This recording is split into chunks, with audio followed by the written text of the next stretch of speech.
Olá, nono ano, bem-vindos a mais uma aula de português e hoje nós vamos ver coesão por substituição lexical. Como vai acontecer isso? Por meio dos pronomes possessivos e demonstrativos, ok?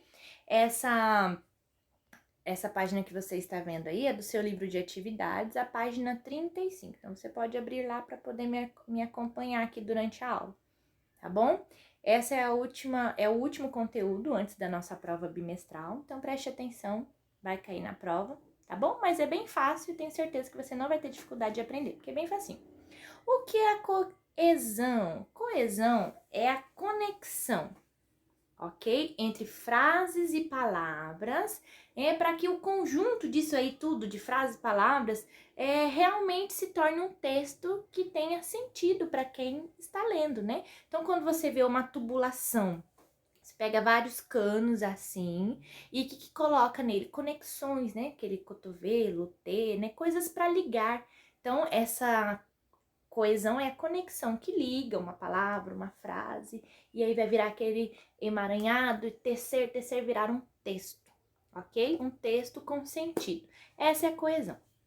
Coesão por substituição lexical é o quê? É o emprego de palavras ou expressões que vão retomar algum termo que já foi dito anteriormente no texto ou naquela frase, a fim de não ficar repetindo a mesma coisa. Lembra que toda vez que eu corrijo as redações de vocês, eu falo, olha, repetiu muito isso aqui, tá repetindo, substitui por alguma coisa. Então, nesse caso, a gente pode substituir por pronomes, né, possessivos, demonstrativos, pronomes pessoais, ok? Esse recurso que você substitui uma palavra por um que você substitui, né, um termo que já foi usado anteriormente por uma nova palavra, por um pronome possessivo, demonstrativo, esse fenômeno chama-se anáfora, né? Esse recurso que nós usamos chama-se anáfora. Então, quando você substitui algo que já foi dito anteriormente por outra palavra, chama-se anáfora, tá? A anáfora, ela pode ocorrer com a substituição da palavra ou da expressão, como eu falei para você, que já foi mencionada anteriormente, né? E aí a gente substitui essa palavra que já foi dita antes por pronomes pessoais, pronomes possessivos, demonstrativos, indefinidos, advérbios, sinônimos e por aí vai, tá? Olha um exemplo aqui que ele traz pra gente. Os alunos foram suspensos pelo mau comportamento. Ponto. Ele traz essa primeira oração aí. Os alunos foram suspensos pelo mau comportamento. Caso isso, olha o isso aí, o isso é um pronome demonstrativo e ele vai retomar toda a frase anterior. Caso isso o quê? Caso os alunos, né, que foram suspensos por mau comportamento. Caso isso volte a acontecer, isso quer dizer que foi dito ali atrás, eles serão convidados a se retirar da escola. Eles quem? Tá retomando lá os alunos. Caso isso volte a acontecer, tá retomando a frase anterior, né? Eles serão convidados a se retirar da escola. Quem que vai ser convidado a se retirar da escola?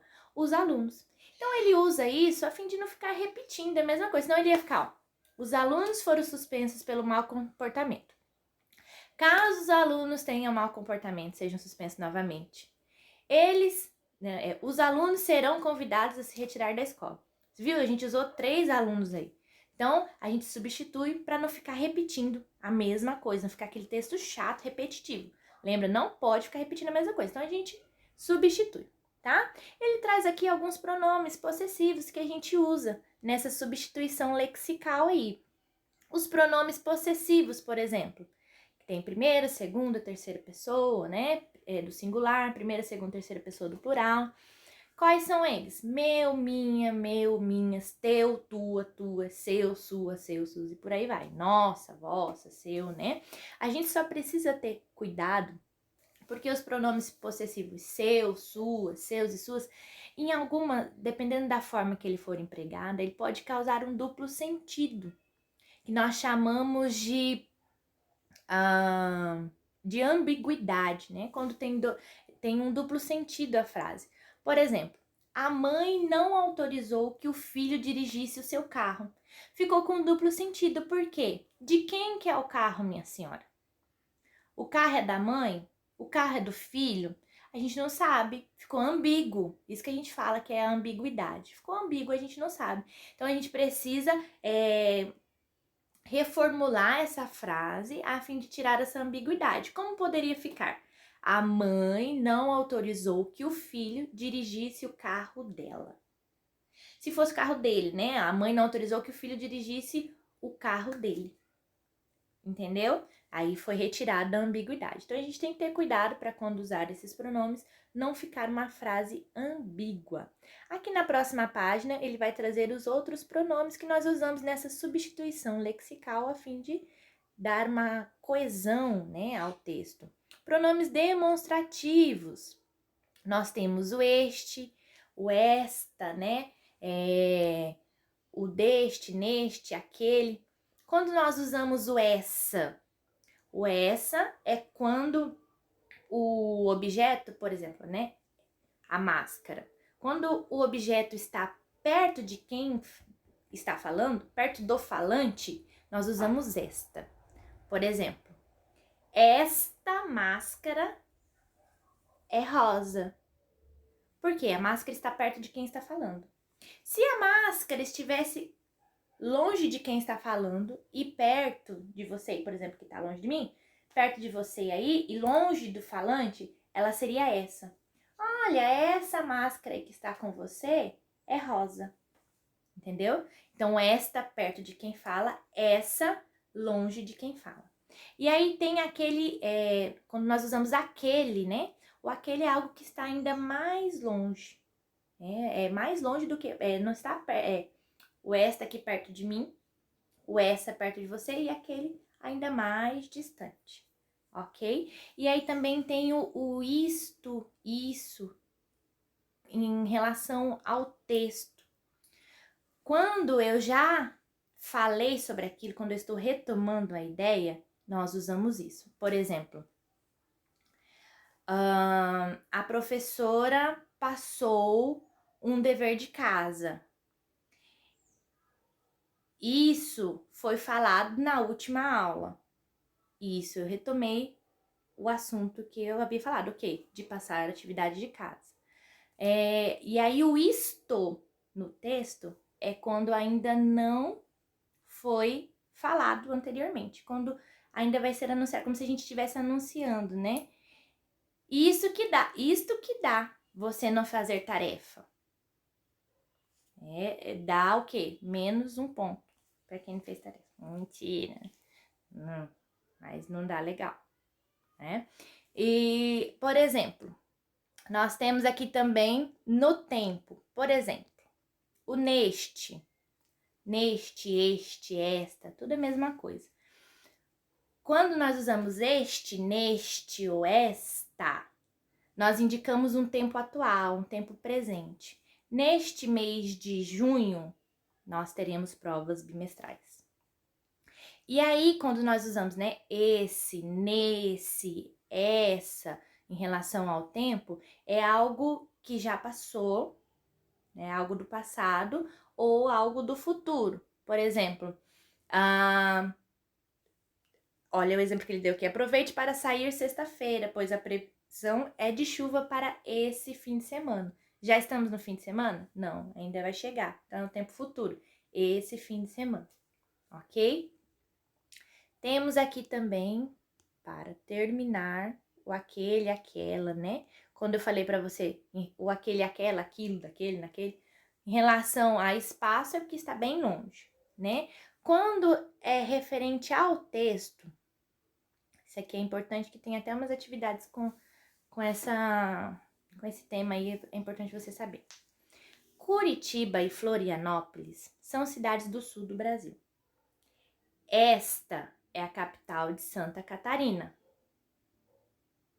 Aquela do Paraná. O esta aí é o que? É do último termo que foi usado, ou seja, Florianópolis. Esta, Florianópolis, é capital de Santa Catarina. Essa, aquela, né, que foi, a primeira, tá bem distante lá. Aquela, que é Curitiba, é capital do Paraná. Entendeu? Então, vai se referir a um elemento citado anteriormente a outro. Então, nós temos 2 elementos. O último a gente usa o este. E aquele que foi usado lá primeiro, anteriormente ainda, a gente usa aquele, naquele, daquele. Ok? Olha, do tempo também. Indica um tempo distante, bem distante.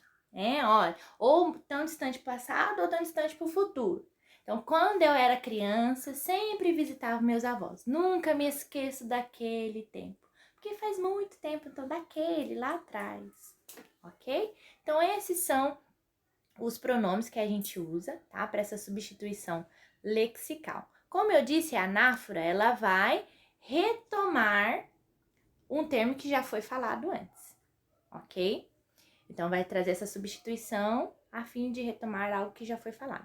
E aí temos a catáfora. Ela também vai fazer essa substituição, só que ela vai ser... ela vai fazer referência a algo que ainda não foi falado. É como se ela anunciasse algo que vai ser falado. Então, aí é a catáfora. Então, é referência ao que se posiciona depois do pronome demonstrativo. Por exemplo, ela sempre dizia isto. Ó, eu anunciei o que eu vou falar. Não quero prejudicar ninguém. Tá vendo? Ele não retoma uma informação, ele anuncia uma informação. Então, ela sempre dizia isto. Isto o quê? Vou falar ainda, calma. Não quero prejudicar ninguém. Então, essa é a catáfora. Já a anáfora, ela vai retomar um termo que já foi dito. Olha o exemplo. Como é que se pode vender uma casa tão cara em tão pouco tempo? E isso o quê? Vender uma casa tão cara em tão pouco tempo. Isso nos parece difícil. Essa é a anáfora. Então, quando eu uso o pronome demonstrativo para retomar algo que já foi falado, anáfora. Quando eu uso o pronome para anunciar algo que ainda vai ser falado, é a catáfora. Beleza? Dá para você ter filhos gêmeos e colocar de anáfora e catáfora. Beleza? Facinho. Qualquer coisa, vocês têm o meu contato. Falem comigo, manda mensagem, pede socorro. Estamos aí para ajudar, tá bom? Beijo, fiquem com Deus.